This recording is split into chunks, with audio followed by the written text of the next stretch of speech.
However you get to your office is not my business. If the PM in London, could try to catch the train to get to where it needs to get to in time, I think we are too small. The politicians we have in Nigeria, we are too small to come out and say that you need escort, you need this one and you need that one.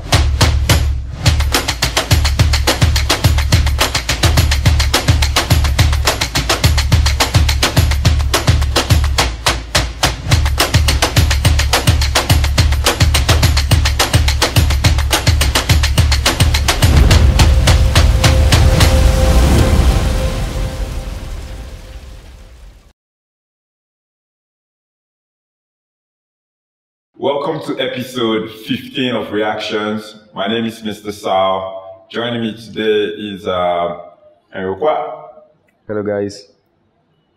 Hello guys. What do you want me to say again now? What of the ladies? Hello guys and all of them now. Come on man. I think guys are gender neutral. Okay. Guys is for like male. Hello everyone. It's nice to have you here again with us. Joining us today, Mr. Uche. Hello everyone. Uche Welcome Kalu. to Reactions, Uche Kalu. Yeah, so Thank you. Mr. Houston is not here today for whatever reasons, I don't know. Yeah. He will explain when he comes back. Yeah, so If he comes back. If he comes back. No, he's coming back. Oh. Yeah. But for today we have Mr. Uche Kalu. Yeah. Thank you for joining us today. Anyway, how you guys doing? How you are you? We're okay. I'm okay. How was your week? It was a very tough week, stressful week. Living in Nigeria, stressful, but we're through it. So it's been a good week actually. So Tough and good week. Yes. Okay. How far? There's been an okay week, I guess. Different issues, but we had that more or less, we like to say, lease of life that was pumped into our leadership, and then we saw some guy going around the country and stuff. So not so I'm bad. asking you, how was your week? You were there talking about No, but guys. How was your own personal week? that affects my week as well. exactly. That affects my week, Say So, Baba no move. Baba move, it affect your week. No, he's our Yeah. father. Yeah. Anyway, talking about our president, let's get to today's interesting topics. Are they topics? They're like issues, events that happened during the week. Yeah. So I'm going to start with this one. So President Muhammadu Buhari in the past week, that's from last week Thursday to today. Today's Friday. Commissioned the following federal projects in different parts of the country. In Lagos, on Thursday last week, he physically commissioned and flagged off the Ibadan-Lagos Rail project at the Ebute-Metta terminal of the Nigerian Railway Corporation. It was revealed that the construction started in March 2017 and test running commenced in December 2020. The Ebute-Metta station, also known as the Mobolaji Johnson station, is the largest railway station in West Africa, so they say. With a holding capacity of 6,000 passengers, the 156 kilometers Lagos-Ibadan standard gauge railway line in Lagos is the first double-track standard gauge rail in West Africa. It is also the first Nigerian railway line to be started and finished by the same government since 1960. Why am I laughing? That's actually impressive. Okay. Yeah. You want to go first? Yes. I think it's impressive that a single administration can start and finish a project. Exactly, because I think this administration has been criticized that they've just been completing projects that were started by previous administrations. Yes. So I think it's exciting for them to start this one. So what do you think about the whole, the president going to Lagos, commissioning this project, developing infrastructure? So it seems it's really welcome development. Like Henry said, it's a breath of fresh air. We were happy that the president has deemed it fit to visit states in the country, which has not happened in a very long time.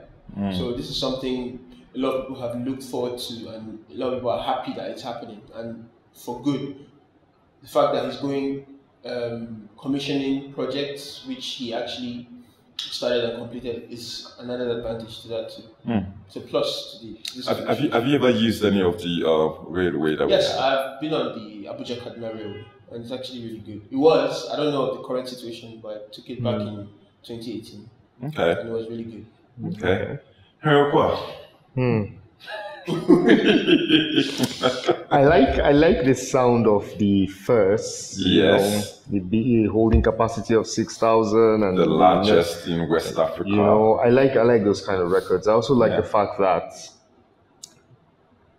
I think this is the first project, if I'm not mistaken, that this administration is starting and finishing. Yes, now that's what we're saying now. They said it's the first. They said it's the first Nigerian way to be. Okay, they talked about railways. Yeah, but so you mean in I total think it's for in anything? total. This is the first thing they've started and From finished. conception to the end. Are you serious? Yeah. Did you do your research on that though? Oh well.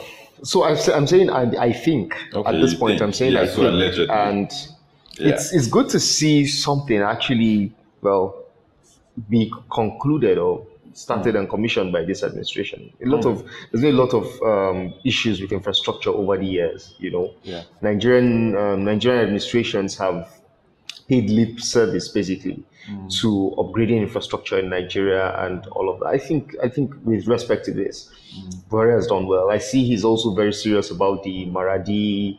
I think it's Kano all the way to Niger, rail line and stuff. So, but yeah, these things are not the center of what Nigerians are asking for at the moment. but there's nonetheless, there's something. We are happy that we have this. Yeah.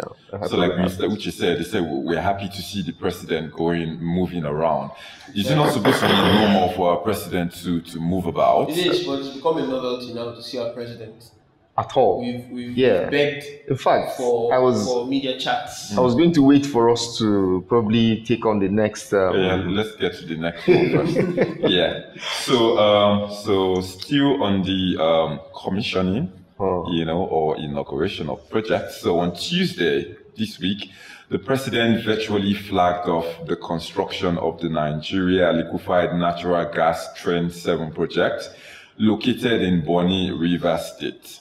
He congratulated the NLNG and its shareholders for proving that a Nigerian company can operate a world-class business in safety, profitability, and responsibility. The president said this, and I quote, so he said, through a decade of gas initiative, which I recently launched, we will transform Nigeria into a natural gas and industrial nation with gas playing the key role and revenue earner. So he did this one virtually, so he didn't go to Rivers State. Yeah. Do you guys think he intentionally did not go, or there was no need for him to go for the commissioning of this gas project in Rivers State? I think we should go first. He seems like he has something to say. I don't think Buhari wants to be physically present in Rivers State. In Rivers State or southern Nigeria? In Rivers, let's cut him some slack. Maybe he wants to visit some places. Because he went to Lagos, so let me not say He might even southern. go to Exactly. He went He to might Lagos. see Imo. Yeah. Yeah. So I think he's not.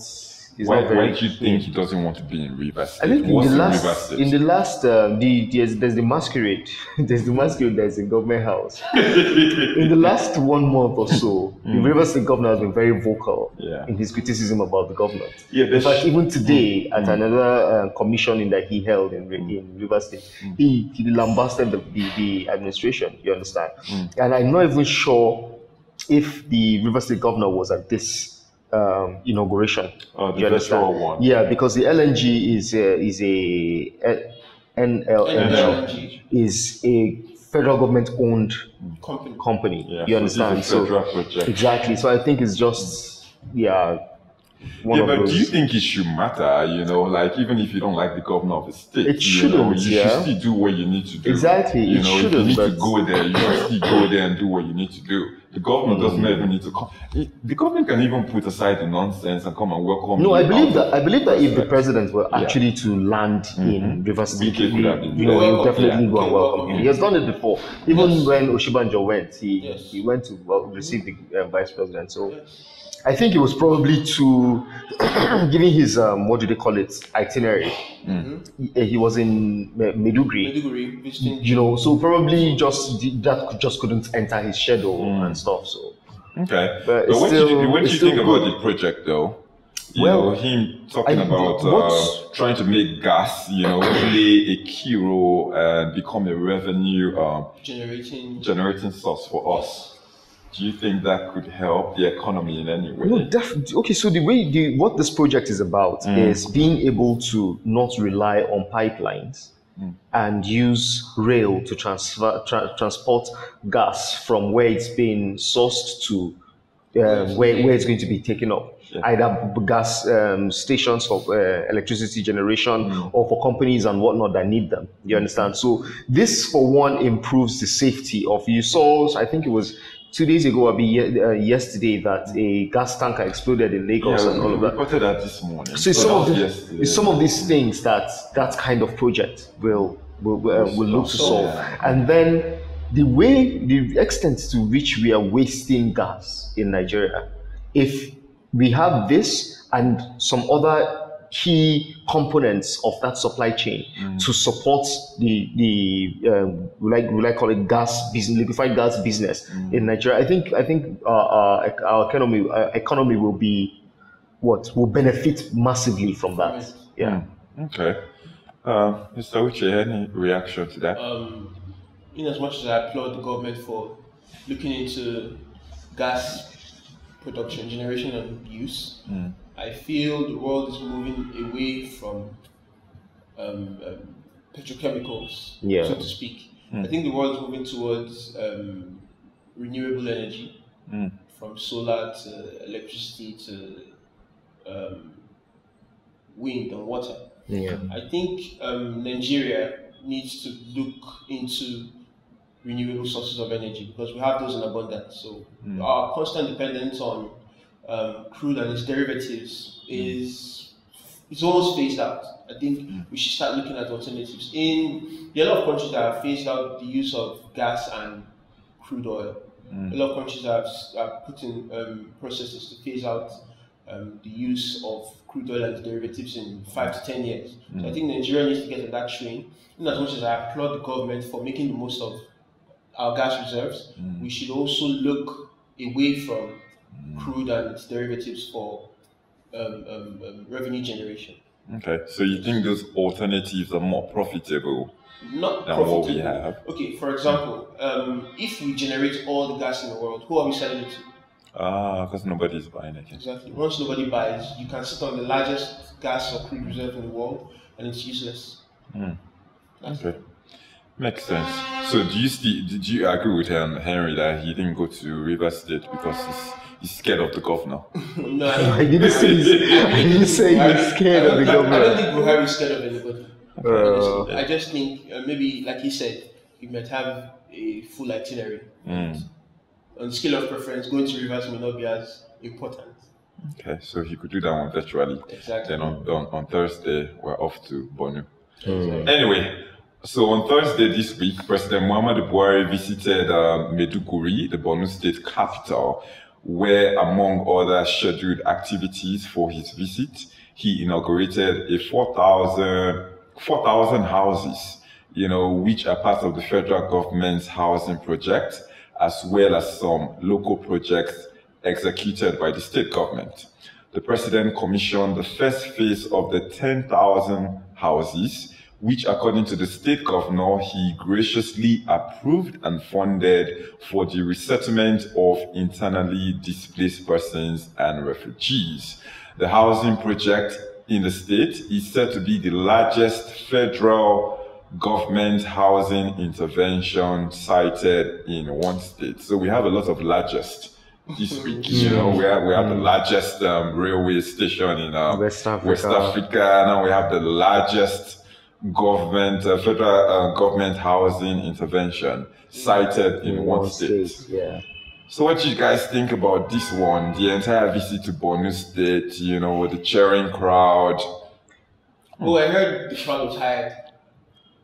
Well, Okay, please let's react to this one first. Yeah, So- I don't want to the crowd. You said the cheering yeah, crowd. that just You came out. mentioned That just came cheering. out. Yeah, this week So I want I- to focus on achievements, you know, because we hardly talk about the achievements of this government, you know. So this week we're seeing a lot of achievements. Yes, so we're yes, happy with the yes. achievement, but you mentioned the crowd, and I heard. so I want to ask. I don't know. Does Allegedly. anybody get Yeah. Allegedly, Yeah. allegedly. Does anybody get the feeling that What? the president is campaigning? Thank you. Okay, here we I was go. about to say When I that. saw a video today, Yeah. like I saw a video, I think on Uh-huh. Abuja Gist or whatever Instagram page. Yeah. Oh my God, see the crowd. And he came out to wave like he was like, I'm like, okay, that looked like a campaign. So, I'm like, what's okay, going on? Okay, You know? sorry. So there's something sorry, there. I think someone debunked that video or a picture saying they're using the APC propaganda machine. Debunk the video. How that was a video now. That's a video of him. That's the crowd that welcome him now. So what they They said it debunk? was a campaign video for last election that they used. They edited a few things and used for this. No, but he came out now. He came out to wave. Was he not wearing blue? He was wearing blue now. Edit. We live in the world of. No, but even Yeah, if there was no even if- media. Like No, there was media now. We live in the world There was of. media. Said There were all the that- photo ops now with the troops and whatnot. So there was media definitely. yeah. So why the same? There was video actually a crowd with Yeah. him, and Yeah. we've learned from before the 2015 elections that apparently the crowds in Nigeria are available for hire Yes. for 1,000 naira and whatnot. But that's not the issue. So you know that for a while on these reactions, but I've always talked about the kind of person that Buhari is, Yes. that the media is not explaining enough. When I saw the president's movement and I was watching TV, I was like, is it possible that the presidential chats with the media on Arise TV, that interview, the two interviews, this that one, his Democracy Day broadcast. Democracy Day broadcast, his visits and whatnot. Is it He might be in possible campaign that the general thinks that campaign has come again? I think it's just moving. Okay. Oh yeah, because we're just a couple of years to. So what's the campaigning for, Tete? Okay, so I'm hold on. confused. The Like, questions- what? This is a conspiracy. No, it's not Yeah. conspiracy. Wow. There are two sides to this point. There are two sides to this This point. is a serious Either conspiracy. the general, like you mentioned, Yes. is campaigning for 2023, ahead of 2023. For the party or for Hold himself. on, sir. We'll get to that. We'll get to Either that. he's doing that for himself or for the party to run again, or he's doing that to garner back the support of his followers. Why? To For- appoint someone yeah. else. Oh, for to To handpick someone else as his successor. okay, that makes Yeah. sense. So he Yeah, but- might be going back. So- okay, I so said that to makes give sense. him- That does not really make to sense give to him me. No. Legitimacy, I take back my statement where I said that makes sense, you know, because that makes everything look very fake and not genuine. You know, then I'm not really excited about the whole commission. I don't You think know, if these are calculated moves and they're not honest moves for the people and it's all about the party and all about themselves, then Yeah. I don't So know if- though. If I feel like yeah. apart from the visit to the troops, who, of course, with Nigeria again and everything, there were a lot of theories as to whether those were actual soldiers or whether they were even wounded at all and whatnot. I don't stand for anything that disregards or attempts to military, yeah. exactly. Our military should be You should not get to that extent. exactly. where You, have you get what I'm saying. I don't want to even think about that. Without this housing project and that visit to the troops, there's nothing in what the president has done so far that shows that he has listened, changed, or thought about any of the things that we have been talking about. Do you understand? If the president was really bothered about the state of security, I feel he will visit the INEC offices that were vandalized. He will show himself. He will show up in the southeast and say, "What do you want to talk about? I'm here." Do you understand? He'll visit Benue. You understand? Those states where they have kidnapped. Exactly. And somebody mentioned diffuse the situation. Yeah, somebody mentioned that he didn't even talk about the kidnap. He didn't. And okay, so why I think that this visit to Borno is more significant than the way many people are looking at it. Put side by side what Alindume said about, I think it was yesterday or today. He said Maiduguri is safer than Abuja. He has a point. He has a point that the state capital itself does not see as much attacks as Abuja is seeing. Kidnappings, armed robbery cases, and whatnot. You understand? So he actually has a. So if I've been in Maiduguri, I've been to Maiduguri before to cover a story on agriculture and whatnot, and I know that governments in Maiduguri since the time of what's his name. Sheriff have had a lot of plans for the state and kept them on the back burner because there was no the security was a problem. They have what do they call it? Agricultural machines, tractors, excavators, whatnot that are just lying down there following because the farmers cannot go back to the farm. Do you understand? So a lot of things about Maiduguri have been on pause for so many years. So if we are actually building 10,000 houses, bringing IDPs back to their homes and whatnot, no, how about that? That's formidable. But outside of that, nothing else in the president's movement suggests that he has gotten the information from what we are saying. Nothing about it. Anyway, I still find it like we rather he visit states to commission projects, or he responds and visits states where, for example, there are 200 students kidnapped. Or there's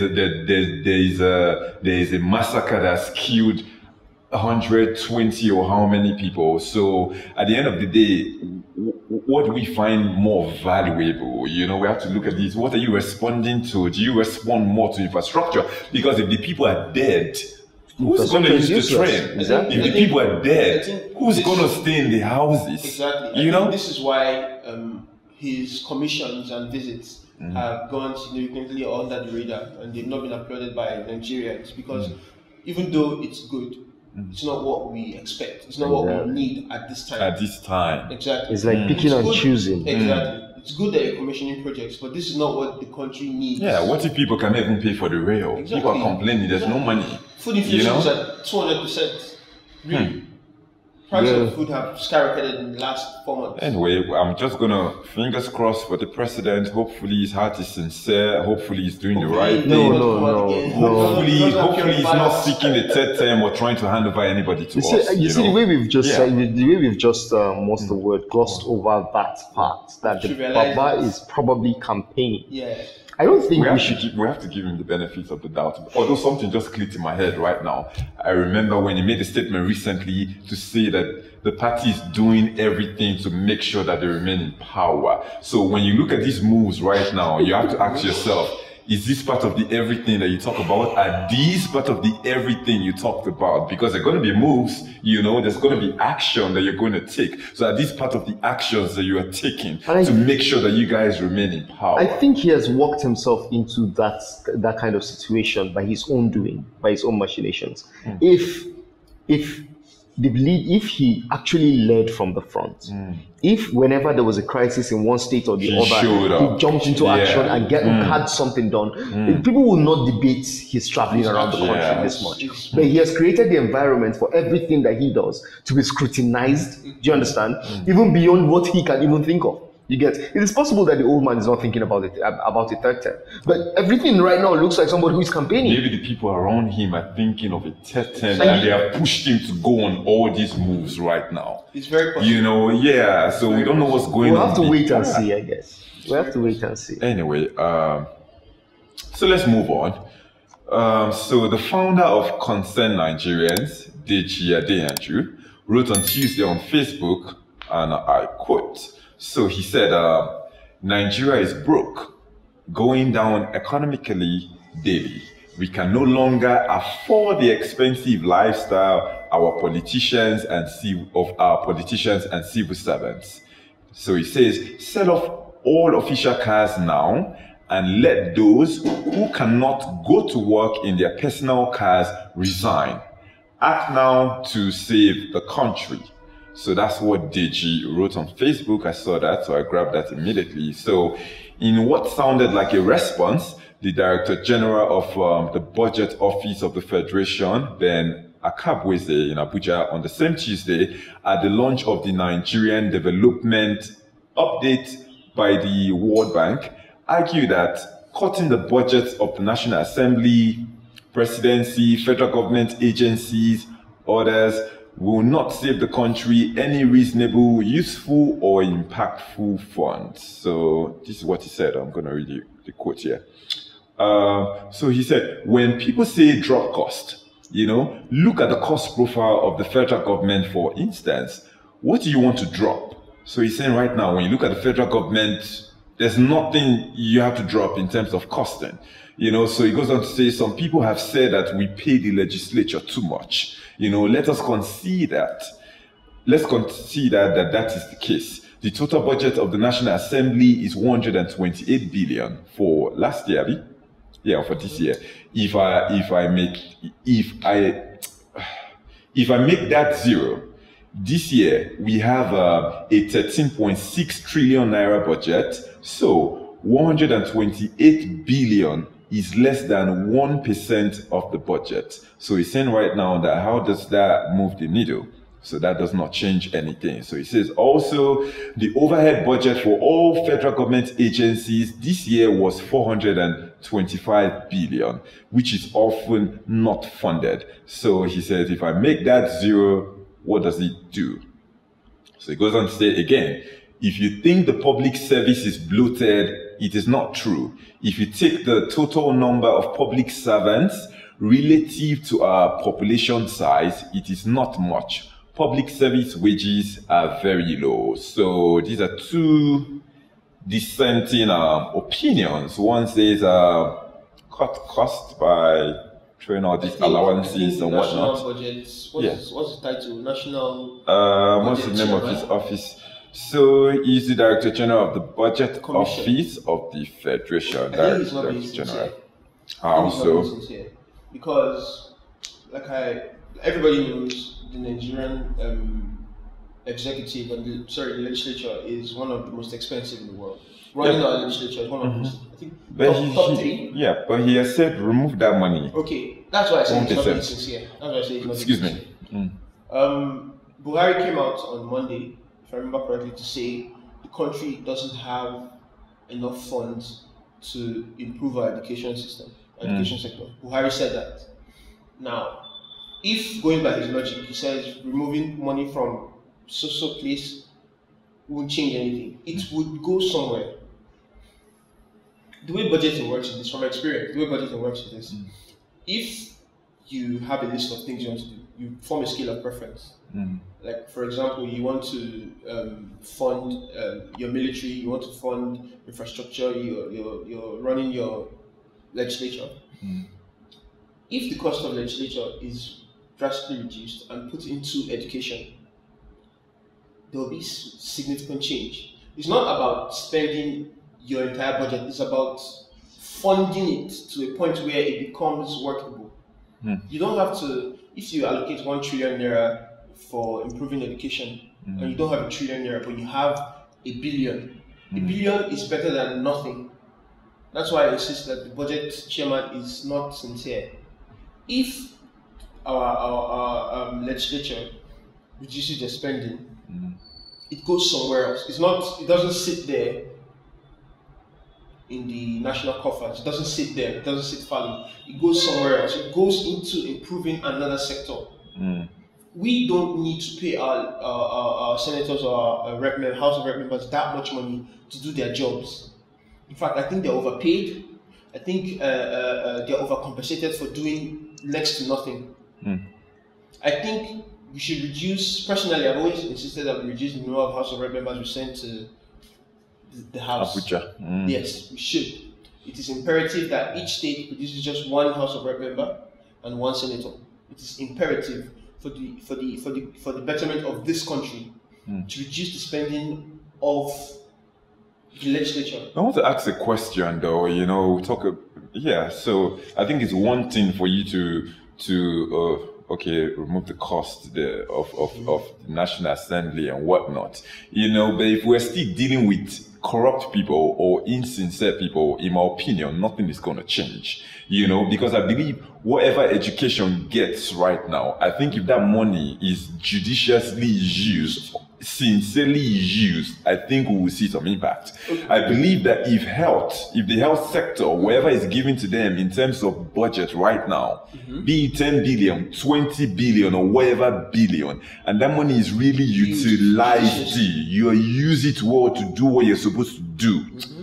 Trust and believe, though. That's why I find this very dicey. So the fact that you cut off this money here and you put it here, so are they really going to use the money, or is somebody going to still take the money? Because the one that you have given to that particular sector, I've not seen anything that you have done. So how does this argument stand? You mentioned corruption. You mentioned corruption.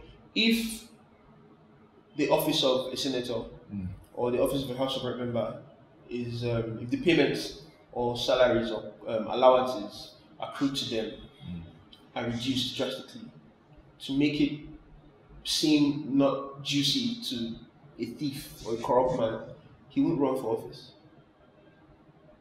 Exactly, he won't run for office. Paid politics should not be above paid civil service. An appointed an elected senator should not be paid more or not so much more than an appointed permanent secretary. Elected positions shouldn't have the highest paying jobs in the country. If you make it less lucrative for people, not a lot of people run for office. It will win out a lot of corruption. That way you're saving costs, you're saving budget costs for running your National Assembly. At the same time, you're weeding out corrupt elements. I think I agree with Digi on that point where he says, if you can't drive your personal car, you might not agree with me. If you can't drive your personal car, why do senators have convoys? Go and sit down somewhere. Why can't you drive your personal car? Drive your personal car. A video came out. Sorry to cut you. The PM, Boris Johnson. No, not that. A video came out of El-Rufai visiting a place, and then his door opener had that's stuff that trended that week. The door opener had the door opener. But my argument, though, where I say if you can't drive, however you get to your office is not my business. If the PM in London, could try to catch the train to get to where it needs to get to in time, I think we are too small. The politicians we have in Nigeria, we are too small to come out and say that you need escort, you need this one and you need that one. If Boris has to figure out how he's going to arrive early, wherever he's going to, because I believe wherever he was rushing to, and people just saw that because of mentality here, you think that stage, when he was just the mayor of London, many times you see him riding bike, going to work is a normal practice. I think we need to become more humble, and like you said, make these offices less juicy, but they will not agree. Anyway, Henriqua, put your 2 cents. I think it is before we started, we were discussing the culture, Nigerian culture. Yeah. It's only that culture that can enable someone who is what do they call it, appointed to an office to speak with such callousness. Yeah. You don't look at the level of poverty in this country. You don't look at the divide, the gap of equity. Look at what is available to the poorest in this country. Look at what is available to the 1% in this country that control the whole of the resources. And you tell me that no, there's nothing that if you cut anything, nothing. Why would Akwabueze talk like that? Budget. It's not being sincere. So that's for me. I feel like this is what best captures the kind of leaders that we have. God bless you. Yes. For them to look at things like this, because this is 128 billion that this man talked about, that will not do anything. The 425 billion. He said it won't change anything. What we are even dealing with now, he said it won't change anything. 90 million people in Nigeria cannot earn do not spend or earn up to 500 naira. That's what $1 is now. Do not spend up to 500 naira in a day. 90 million people in this country. We have over 13 million kids out of Out school. of school. We have insecurity left, right, and center. Police are begging us, are telling us, we come to complain to police, and the police will tell us that we should buy fuel for them for their own vehicles. But yet, Akwa Ibom believes that nothing will happen Nothing if you will change happen. it. If you Let's not take out 120 This was seeing too much money. First off, I feel like DG was being, very dramatic. I feel like he was being very dramatic. Though. That's why I almost did not put his name. We can't turn everything Yeah. off. Yeah. That's the truth about it is we can't turn everything off. If you need government, if you need a public officer to be at a particular point pronto, you have to give him the vehicle. If not, the day he tells you that no, his Volkswagen is not working, No, you can't hold anybody responsible. No, sir. When your staff at the office comes late to work, is it your business why they came late? It's not your business now. You have to be there early. I understand what These you're are appointed officers. I understand what Figure you're your shit out and get there. That's part of personal discipline, in my opinion. That notwithstanding, yeah, sir. don't sit down there and say, oh, we need you to come here. I need to come and figure out how you get there. No. Hold on now. So let them be equality. I'm Yes. fighting for equality. I Fuck that agree with shit. you. I agree with you that there should Yeah. be equality, See me but we cussing. cannot turn we cannot turn government off. Exactly. Do you understand? We can't turn it off, whether we like it or not. The civil service is there for a reason. Give him one driver if he can't drive and give him one motor, brand new motor. You do realize that I believe that every largesse in governance should be removed. I agree completely with what he said. You understand? We shouldn't make it so beautiful that everybody wants to leave their private sector jobs and run into government. Yeah. You finish running for House of Assembly in your state. You run for House of Reps. Hold on, you run for House of Reps. You run and you become senator. You become governor. Then you go back to Senate to retire. No, we shouldn't make it. Yeah. No, you shouldn't. Public have- service Some should be people You have can't been have there- that some kind people of have been there for motivation. 16. You Public can't have that service- kind of motivation. Elected Not officials shouldn't be- with the way people are suffering in Nigeria. You should be running away from those kind of jobs. Bottom line is that we believe, and I don't know why. They are the ones that need to change it so we can understand why they are not listening. Because they are the ones that will change it, so they Yep. won't Yep. listen. Speaking We need to of make Boris- those offices Exactly. less attractive. Speaking of Boris, I watched an interview where he was asked if he makes much money now than when he was in private practice. He said no, he's definitely poorer now as the PM of the United Kingdom now. That's when you know people That's want when you know to people work. that came know? to serve, not people Yeah. that came to be served.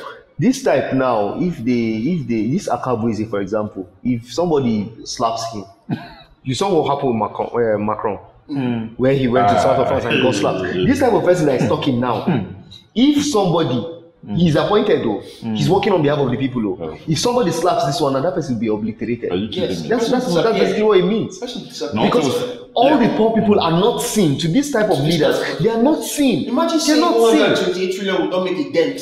So I was just thinking Like, as well, do you like know how Boris, do you know how Boris got married put in up a reality you office. have to be? We didn't see one picture from the wedding, no nothing. Imagine even Prime the Minister of president's the United son Kingdom. or the president's daughter. When I'm talking about I think of governors president. getting married, Governor's you daughter know, will you marry want and to the shut whole country down. will shut down. At the end of the day, though, So anyway, let's move on. Reduce cost. Yeah. Yes. If you Reduce come cost out of 128 billion, there will be difference. There'll be a dent. It will Come fix on, something. man. It will fix something. That's a lot. So Let's also remove the things that we do to encourage these people to want that kind of money. I think we should also look into that. Like we have what? a Like culture. what? We have a culture that wants handouns. You understand? We have a culture that wants to, what's the word? Make wealth without working, with minimal effort. You understand? As I feel like as a people, I tried to say something like this last week. We need to look at ourselves. We need to look at the things that we are encouraging system, that is turning around to hurt us. You understand? If for example, let's say the Minister of Transportation is my guy. Maybe for some reason he gives me something from time to time. Transport may not be my problem. But the day that I end up in a hospital where the doctors are on strike because they've not been paid, is that thing that I've encouraged has come back to haunt me. You understand? So I feel like we need to really look at ourselves. We need to look at the things that we celebrate as a people. That's where it comes down to our culture. You understand? If you see certain things it doesn't matter who it is, call that person out. You understand? I get you though. We will find a way, one way or the other. You must find a way. We will. We did here, we'll find a way. So anyway, let me move on. Yeah, so ahead of the 2023 presidential election, which may hold or may not hold. Which will not hold. So the Southwest agenda for Asiwaju Bola Ahmed Tinubu. Oh, now I see what you're talking about earlier. Has cautioned those politicizing the health status of the All Progressives Congress national leader and 2023 presidential hopeful Bola Tinubu to stop playing God, claiming that he is more sound than some Nigerian men who have no direction. Young men. Ambition. Okay, young men. Young men. Yeah, because the true shade are the young men. Oh. Now also so, yeah, so speaking in a chat with journalists, Senator Dayo Adeyeye, is this guy still serving? No, I don't think he's still serving. He's a past senator. Yeah, so the coordinator and chairman of the group, the Swagger group, Swagger.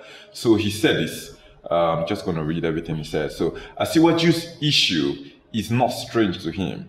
So he laughs over most of these things people say about him. You do not want to be president and everybody says that you are a saint. So these are Adeyeye talking now. So he says, no, they talk about his health. Do you know his health more than him? If he thinks he is not capable, will he come out? You know, do you have his medical report?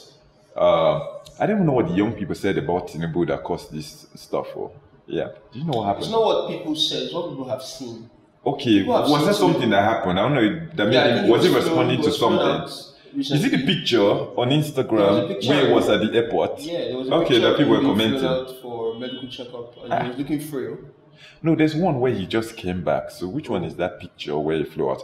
Anyway, let me finish reading what this guy was saying. So he said they have his medical report. There are people who are talking about, there are some people who are talking about Buhari's health, but they have died now. But Buhari is still alive. Nobody should talk about anybody's health. Health is given by God. And a man who wants to become president, if he does not think he is healthy enough, he will not go for it. So it is not for you to come out and politicize another person's health. Asiwaju does not sleep until 3 a.m. and he's up by 10 a.m. These people can talk nonsense. They say most of us who are not up to his age cannot do it. Henry, please, you sleep at 3 a.m. Will you be up by 10? I don't know what this one is talking about. Wake up by 10. I still wake up at 7 o'clock. He has the full backing of. Let me finish. I still wake up at 10 and make it to the office at 8. Let me finish reading this disaster. Which young man is he talking about? He said I don't know how he has been. this age think. I don't know Wait, how, let me finish. This Yeah, so he says he has been doing that for over 15 years, sleeping by 3 a.m. and waking by 10 a.m. So achievement. So we always beg him to go and sleep, but he will say he wants to attend to everyone before retiring to bed. There are some young men who will spend their time doing disco party, chasing after women and drinking excessive beer said disco and party. wine. Yeah, disco. This one is so lost in old school. Yeah, disco party. Like he doesn't understand when Whiskey and Davido age. Yeah, so he said, is that the kind of people we want as our president? Do we need young men who will spend their time doing disco party, chasing after women and drinking excessive beer and wine? Notice that he did not call stealing inside, but.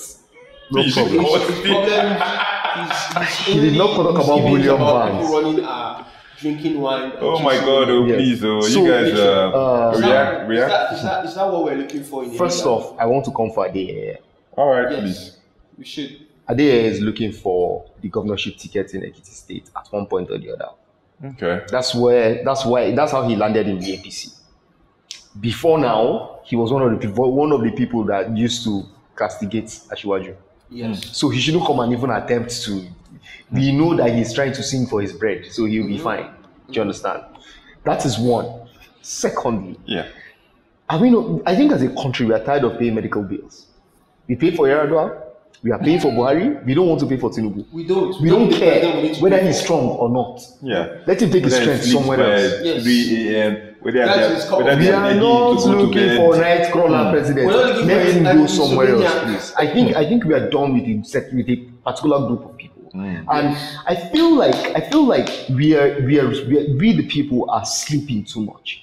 If politicians actually have the guts, to campaign for certain elements, especially under this administration, if politicians actually have the guts to say these type of things in this country, we are sleeping too much. Honestly, we are sleeping too much, because he took a swipe at young men. Like disco party, womanize. That's what we have tech giants. Like we have people that are changing the world out there, both locally and internationally. We have young men doing great things. All you could think about is disco parties, and even their president has talked about youthful leadership, and you come out to say this is the kind of people you want as president. That's him saying that they don't want the youth to rule. That's you just stigmatizing. Why this? You need to know that that's the sentiment among that generation. They don't want to hand over power to the younger generation. It's not just about handing over power to the younger generation. A group of people for years were in political wilderness. They did not have the power. They did not have access to the money. They did not have the influence. Do you understand? Now, these people have left the wilderness into the villa. So they've left the wilderness and come into the villa. And all of a sudden, they don't want to go back to the wilderness. So all the training that they had. Insult us first. It's what we are saying. For a politician in this country. And at the end of the day, Tinubu has not really come out to say he's contesting for presidency. But this one has obviously said. Do you really think Tinubu does not have the power to campaign like Buhari. Buhari has started his own campaign, no problem. Tinubu has to wait until INEC says everybody can start campaigning. But that notwithstanding, Tinubu is campaigning already. All these kind of things they're part and parcel of the campaign. If Adeyeye had not said this stupid thing that he said now, we will not be talking about Tinubu. In Kano for his colloquium or symposium or whatever with Gandhi. You saw how frail he looked. He fell. That's the person that they're saying. Literally, he fell. He had to be held by his personal assistants. He fell. And the handlers came out to say that could happen to anybody. Doesn't happen to my father, Sha. So I don't know what you mean by that could happen to anybody. No, not that type. Not that type. Are you serious? Playing on the intelligence of Nigerians, saying it can happen to anybody. Playing politics with the man's health. The man's health is failing literally, but you want to trivialize it by saying it can happen to anybody. The average Nigerian psychopath or the people in cahoots with political leaders are so cut off from reality that they just want what's best for them, not even what's best for their principals. That's what for them, not even their principles. Exactly. Because you wanting to throw the man there, despite his health status that you may be aware of, just for your own personal benefit. Saw it in 2007. Just for your own personal benefit. Saw it in 2007. It's 2015 all over again. It's 2015 all over again. We know people who elected presidents because they felt he was going to die and hand over power to other people. This is it all over again. Wow. At what point does this cycle change? When we wake up, basically. When we realize that as the people, we are the ones who have the real power. But at the end of the day, I think it would be a big shame if this Senator Adeyeye comes out for anything and any youth goes out to vote for him. Because I try to push out stuff like this for us to be aware, because sometimes people may not read all this news. These people may make all these statements, people might not pay attention. But when you start paying attention, any leader that speaks like this does not deserve to be in any position. He might be, I'm just saying though, because it would be a big slap on our face. This guy comes out tomorrow and people come and support him, whether as a local government chairman, I don't give a damn. Like, you don't deserve nothing. Look around you. We were talking before we started recording. We were talking about what it will take. What that one thing that will be common to all Nigeria. We all agree on one thing. We won't find it. We won't find it because of politicians like this. This Adeyeye, who is 67 years old, I mean 65 or whatever, has groomed another set of people that are our age mates. True. Yeah. Those people are imbibing the Adeyeye, whatever legacy it is. Adeyeye himself is imbibing the Tinubu legacy, whatever that rubbish is. Do you understand? As a result, even if we find one thing that is common for all young people in Nigeria, North, South, Christian, Muslim, traditional worshiper, streets, whatever it is, we will still have those people. That will be there too. Oh, so that's where the trouble. That's where the problem is. Wow. So that's what's stopping us from waking up. Anyway, let's. Well, I believe it will come. I strongly believe it will come because I think national interest would transcend. I don't think so. Personal bias. So why I think we won't get there? Why I think we won't get there? I don't Yeah. think We will. No, we won't. We've not found it yet. Let me but it's explain. Let coming. me explain why. Education. You need to be able to articulate the issues and who is responsible for those issues. With poor Exactly. education, you can't do that. They weaponize- Now, they let's weaponize use and poverty, lack of education. lack of food and basic amenities. Poverty. Let's use poverty. That's the big one. Do you understand? Let's use poverty. There's nothing you say to a man that let's assume you bring up an allegation against me, and it's a group of people somewhere that are supposed to decide whether I am like this or I'm not like that. You understand? As long as I've given them money, the only thing that you can give them more than that money is your own money too. More money. Now, as long as we have that, and you know that what we are talking about is not just for people in the lowest income level. We're talking about everywhere. All levels. Everywhere. That's what I'm saying. It Our might not loyalties be for possible. hire, Yeah. our loyalties for hire, our moralities for hire, everything that we, our lives as well for hire. And Because it's- it doesn't make sense yeah. that children from, will I say, from from wealthier families joined in this NSAS protest. The people who protested against those children were people that, Poor people. that have not even seen food to eat. Poor people. Literally, I met people that were going to be paid 1,000 naira to come and counter protest. People that protested for the president during June 12th, how much were they promised? 1,000 naira. And they were fighting. 800 they were fighting some. for it.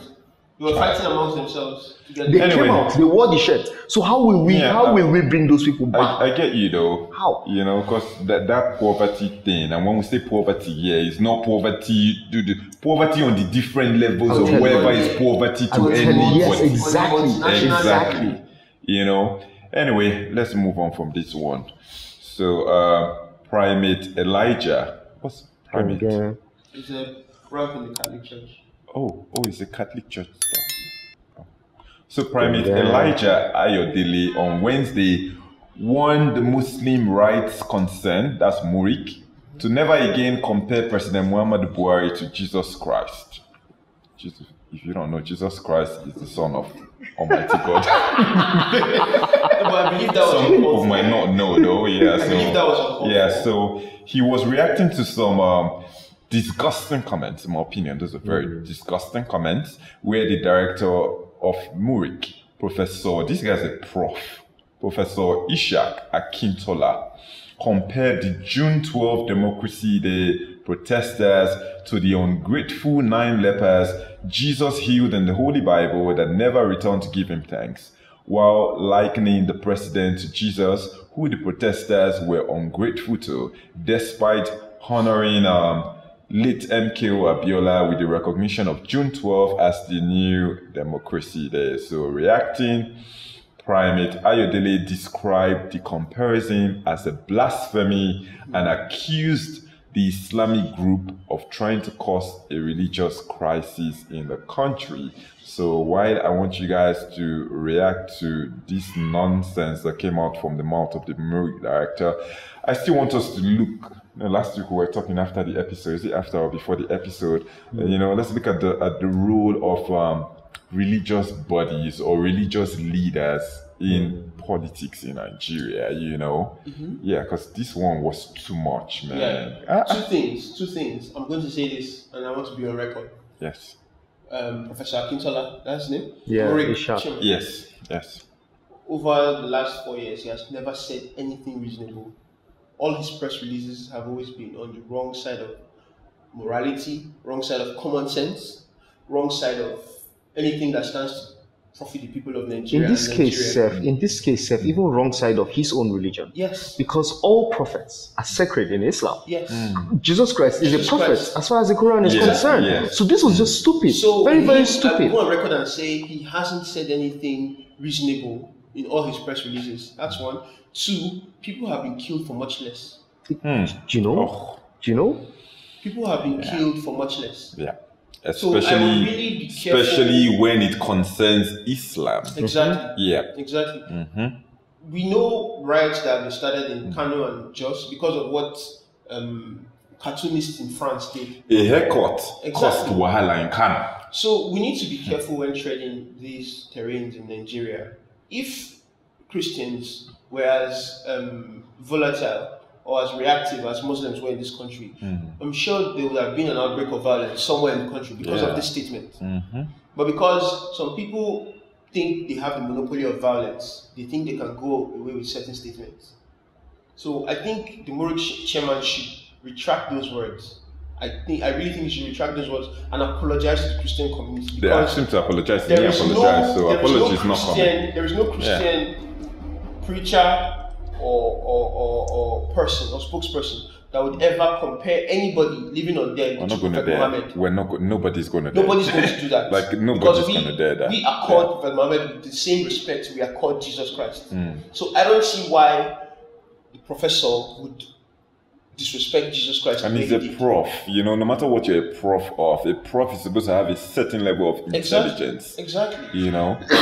So I think that was bad faith in my and I know he knows he did it on purpose. I know this guy is he's But educated. even when it was called out, like I get disappointed. Like even if I will assume that you were ignorant when you said whatever you said, or you didn't intend. If I give you that benefit of the doubt, if somebody now calls it to your attention, and he saw the reaction to this nonsense, No apology, you can come out no to retraction, humble nothing. yourself and take this back and say don't even come and say that's not what you meant. In fact, you take out the entire thing and just apologize to that. That's why I said because he did it on purpose. he knows that if the reverse was With the case, we know what will happen. We know what will happen.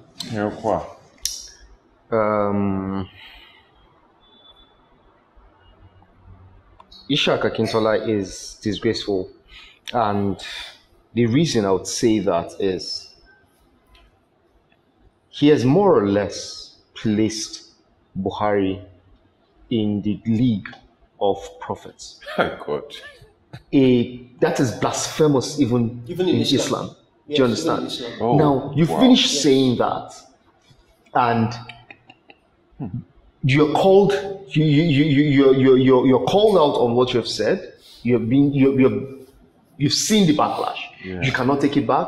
This is what it means, that Ishaq's God is his stomach. I will explain to you why.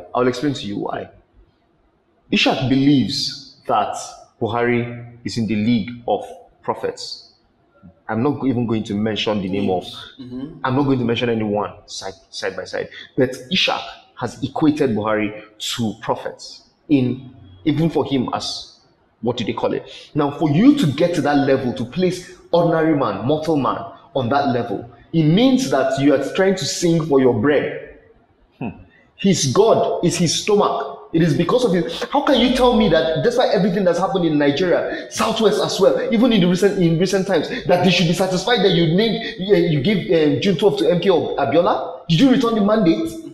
Do you understand what I'm saying? Was Abiola ever president? Was Abiola ever president? Did Abiola ever touch the lives of the young people that are being killed today? Even if they return the mandate or whatnot, is that why we were protesting? You didn't understand what people came so out you get for my to point. protest You get my on- point. on So June for 12. him, for Akintola was just saying, hey, don't insult the person that gives me food to eat. That's what he was saying. That's And literally. I feel like somebody with this type of distasteful personality should not even lead Murik. He shouldn't. I understand that yes, he founded it and what he has struggled with it, even when nobody agreed to recognize him and whatnot, and now he's getting small change here and there. But I feel like more religious. Let's even expand the question that you asked at the end of the topic. We should be able to say we don't recognize certain people as religious leaders speaking on our behalf, irrespective of what our religion is. Yes. We should be able to say, listen, this person doesn't represent us because Akintola is a disgrace to other Muslim scholars. Yes. Even not just the scholars, the Muslims in general. It's shameful, it's distasteful. honestly, I don't know how we have this type of people in I don't. At the end of the public day, space. man, Honestly, I don't know how. I feel like our religious leaders need to know their place. I don't see what brought this Mori guy into this conversation, into the whole June 12th protest. I feel like if he didn't have anything to say, he could have kept his mouth shut. Like, why did he feel the need to comment on the June 12th protest? Like, what was the need? Who are you to comment on it? Sal, I just explained. His stomach was threatened. Was that affecting whatever was going into his stomach? Okay, I'll say something here. During the NSAS protest, there was a communique that went around among the northern governors during their meeting, their Northern Governors Forum, saying they thanked the imams and the emirs of certain communities and local governments for using religion as a tool to divide the NSAS protesters. Using religion because they said protests were not Islamic. That's one. Protests were against the president who is a Muslim. So they said Christians were protesting against a Muslim being the ruler. They used various logic to bring that religious divide, which is what Akintola is doing. He's trying to divide the protesters along religious lines by saying, oh, Buhari has done this, we should afford Buhari this because...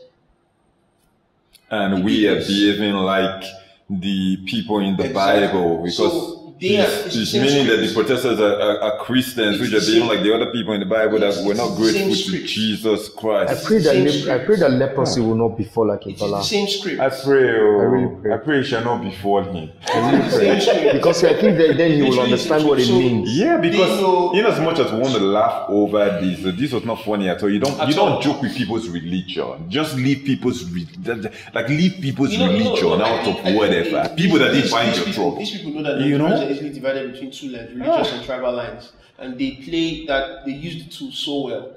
And he's so lucky. He's so lucky, like you said, that Christians are not really reactionary. Exactly. Like, he's so lucky. Like, apart from just condemning him on social media, nobody really did much. There was no destruction anywhere. There was he can't say this in a society like America. No, of course not.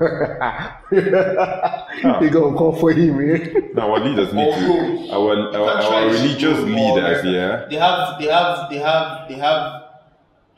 reactionary Christians. Yeah, Henry. So to talk about the other part now. So yeah, what about pastors that come and campaign and say, oh, vote for this person because of this and this? Do you think our pastors or even imams, should do that? Should they campaign? Should they sell us candidates? Or should they just stay out of politics and focus on teaching us the word of God? Do they have to comment on the happenings in the country? Should we have religious leaders speaking on the economy, apart from politics? Should we have religious leaders speaking on poverty in the land? Do we have them stay out, or should they come in sometimes? I think everybody who has something to say in Nigeria should be allowed to speak. Okay. That's what I think. You understand? I feel like if you have any contribution, most especially if you're responsible for a group of people, you should be heard. You understand? However, where our consciences where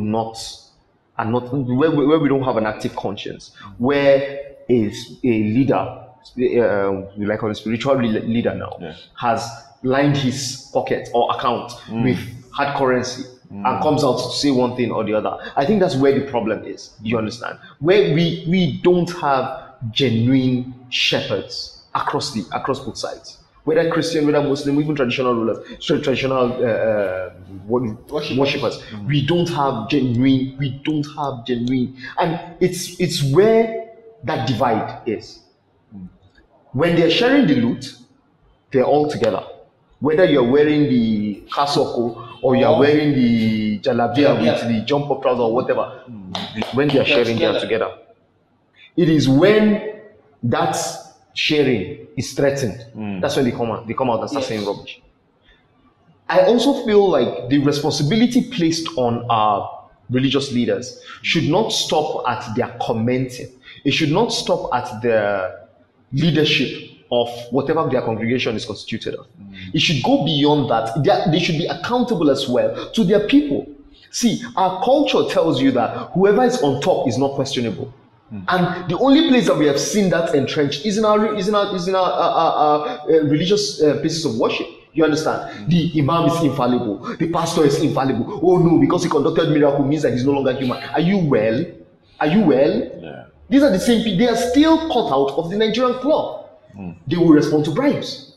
They will respond to whatever other kind of inducements you try to give them. Yeah. They're human beings. You understand? So I think on one side, they should be allowed to comment. On the other side, they should be held accountable. I hold my own pastor accountable for whatever he says. Yeah, people should do the same thing. You understand? You should do the same. Don't look at these people are not. They're not Prophet Muhammad, peace be upon him, or Christ. They're not either of these two people. Yeah. So please, let's hold them accountable. They can talk. We are not saying no, they shouldn't talk, because to be honest, yeah, they bear the brunt of the people who are left behind by government.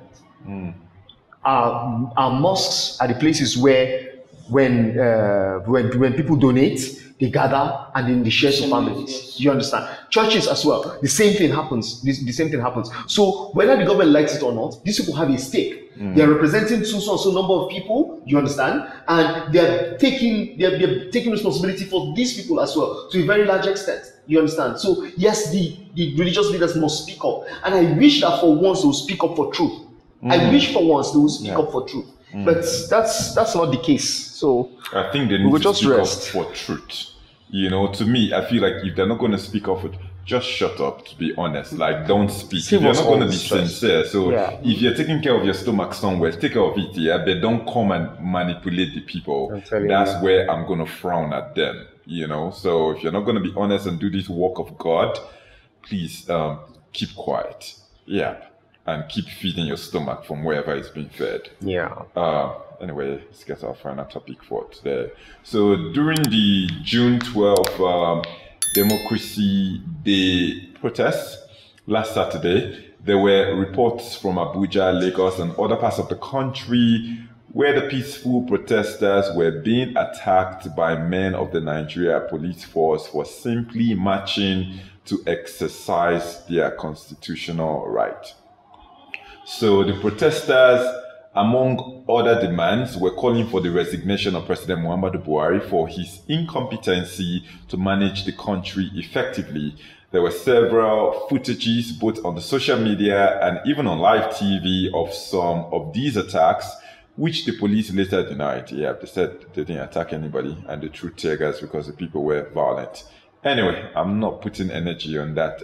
So during the protests in Abuja, some I Stand With Buhari supporters also hit the streets in support of the president's performance so far, but there was no single record of any of them being harassed, attacked, or shot at by the police, even when a case of them beating up an opposition protester occurred. Did you guys see the video where they beat up that guy? Exactly. So what we didn't see was any of them being tear gassed, attacked, or even arrested.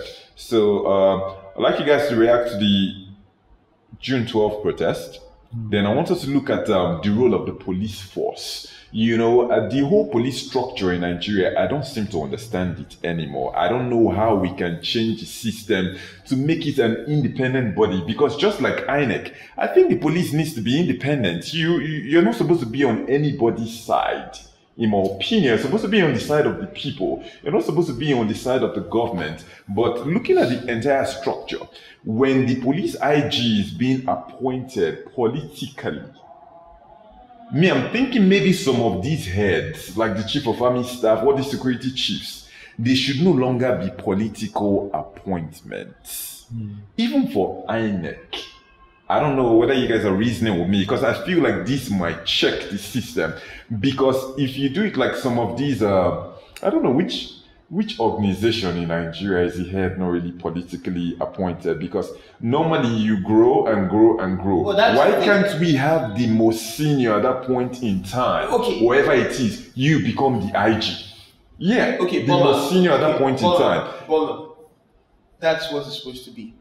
Yeah, because I feel like because if the president should appoint me as police IG, come on, man. We're in Nigeria. I think he would just control me up and down. Yes, but if I rose there based on my years of service and I've gotten there, I'm the most senior person. I become IG this year. I don't owe you shit. That's actually what it says. That's actually what the police force is. That's actually the structure of the police force, and even every other of our security outfits. That's the structure they have. The highest ranking official at the time, that's not due for retirement yet, is appointed as the head of the body. But that's not what is happening. We have seen the Buhari government go over the head. Is it just the Buhari government that's gone over the head? Mostly. Yeah. Mostly. Are you sure? Yes, mostly. He has done it more brazenly than any other. It wasn't as bad in any previous government. Normally, we have the head of each body: the police, the DSS, the army, the navy, head of everybody, every of those bodies growing to become the head of the senior. Even in the military regime, even in the military these regime, bodies, you knew from this chief of army staff, you knew who the next most likely chief of army staff is. But since this government took over, it has been very bizarre. You see people, the government has retired generals to appoint the new chief of army staff. The government has retired assistant inspector generals to appoint their preferred candidates. So when you see things like this, you know that they're very, very, very politically motivated. But are there no rules that ensure that we stick to the process? You know, why does the president have the power to manipulate? That's why we have the rubber stamp. Yeah. For rules to actually happen, you have to have a structure. For rules to actually take effect, you have to have a structure. Now, where your Senate president, as Houston likes to make reference to, where your Senate president calls and says, we are here to work for the presidency, you know that we are in a problem. Beyond that, where in our society, when we talk about our leaders, let's not make it look as if they are external, they are out of us or something. No, they are cut from the Nigerian fabric. What we are is what they are. Do you understand? If there was somebody in your community, probably a ritual killer, but this guy every week sends you $20,000. Oga, let me ask you a question. It will take a lot of integrity. You get what I'm saying? You get what I'm saying? Now, the single fact that leadership in Nigeria is earnestly waiting for the personality of the president for it to take shape. That's what it is. Every leader who has led Nigeria, our institutions have just arranged themselves to follow him. Yes. If he likes people to come and praise him and sing waiting, that's what Nigerians will give him. That's the reason. That's the reason why Nigerians we are so adaptable. It's the reason why when we leave this country and go to another country, we adapt quickly. Sharp. We have entered inside. You understand what I'm saying? We know how to keep ourselves, self-preservation. So the police, does he want to get fired? Yeah, but if the president does not have the power to fire him, do you think he will be effective? Let me give you a bit of history.